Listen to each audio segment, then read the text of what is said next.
Assalamualaikum warahmatullahi wabarakatuh. Allahumma sholli ala Muhammad ya Rabbi sholli alaihi. Alhamdulillah, malam ini pendanaan kreator sudah muncul. Itu tidak lain adalah ridha Allah dan dukungan semua sahabat di video. Alhamdulillah, semoga sahabat-sahabat juga yang belum muncul segera muncul, dan yang sudah muncul senang bereaksi seperti yang saya. Sunan Bonang, insyaallah sunan Jati,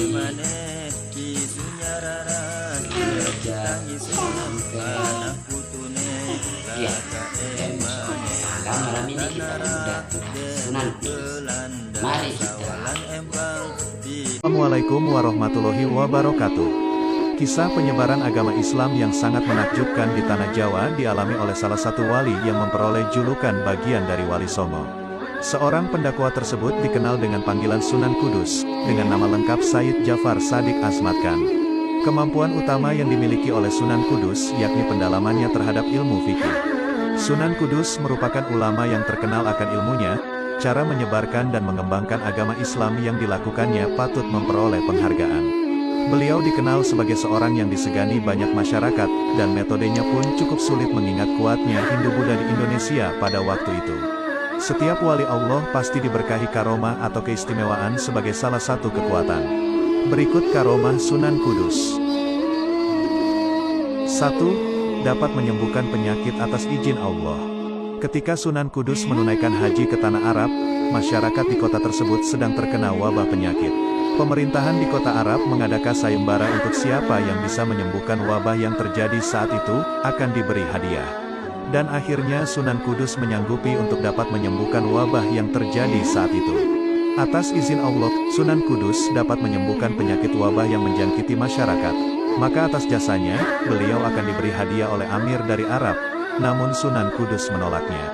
Beliau malah meminta sebuah batu yang berasal dari Baitul Maqdis, dan batu itu dibawa oleh beliau ke Jawa dan diletakkan di area imam di Masjid Kudus.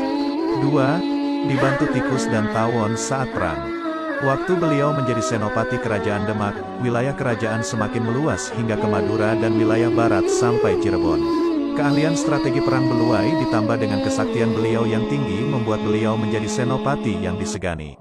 Beliau memiliki semacam rompi, bodong, yang dipakai jika sedang berperang, dan dari baju rompi tersebut, keluar banyak tikus yang ikut membantu perang melawan pasukan Majapahit. Tikus-tikus itu sangat kuat dan sakti, jika dipukul atau ditikam, bukan malah mati, tetapi malah menjadi besar dan semakin ganas menyerang musuh. Hal ini membuat pasukan Majapahit lari tunggang langgang. Sunan Kudus juga memiliki sebuah peti yang kalau dibuka akan mengeluarkan berjuta-juta lebah. Ketika perang, banyak pasukan Majapahit yang mati karena sengatan lebah tersebut. Ini pernah terjadi ketika beliau perang melawan pasukan Majapahit yang dipimpin oleh Adipati Terung. Akhirnya Adipati Terung menyerah kalah kepada Jafar Shadiq. 3. Beradu kesaktian dengan Ki Ageng Kedu. Kisah Ki Ageng Kedu ini hampir mirip dengan kisah Brahmana dari India yang ingin adu kesaktian kepada Sunan Bonang. Juga kisah Begawan Minto Semeru yang beradu kesaktian dengan Sunan Giri. Ki Ageng Kedu ini ingin beradu kesaktian dengan Sunan Kudus dengan pergi mengendarai tampah terbang miliknya agar segera sampai di Kudus. Sesampai di Kudus, ia tetap berada di tampah terbangnya dan berkoar-koar untuk mengadu kesaktian dengan Sang Sunan. Sang Sunan keluar dari rumahnya dan meminta Ki Ageng Kedu untuk turun. Namun permintaan beliau ditolak oleh Ki Ageng Kedu. Sunan Kudus kemudian menunjuk ke arah tampah terbang tersebut dan tiba-tiba tampah terbang tersebut oleng dan membuat Ki Ageng Kedu terjatuh ke comberan atau jember. Dengan kejadian ini, Ki Ageng Kedu merasa kalah dengan kesaktian Sunan Kudus dan tidak ingin mengganggu lagi. Wallahu a'lam bishawab. Demikian karomah kehebatan Sunan Kudus.